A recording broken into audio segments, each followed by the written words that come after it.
நாங்கள் வந்து மிகவும் பிற்படுத்தப்பட்ட வன்னிய குடும்பத்தை சார்ந்த ரொம்ப ஏழ்மையான மக்கள்.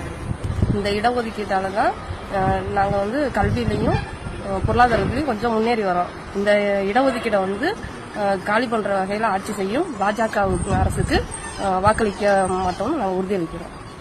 மீண்டும் சிதம்பரம் தொகுதியில் போட்டியிடும் எங்கள் அண்ணன் திருமாவளவன் அவர்களுக்கு வாக்களிக்க உறுதியாக இருக்கிறோம்.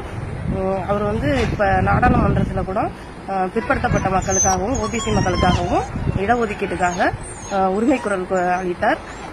அண்ணன் திருமா அவர்கள் ஒரு ஜாதிக்கு மட்டுமாக போராடல, அனைத்து சமூக மக்களுக்காக. அண்ணன் திருமா அவர்களுக்கு வாக்களித்து அவரை பெருவாரியான வாக்கு வித்தியாசத்தில் வெற்றி பெற செய்வோம்.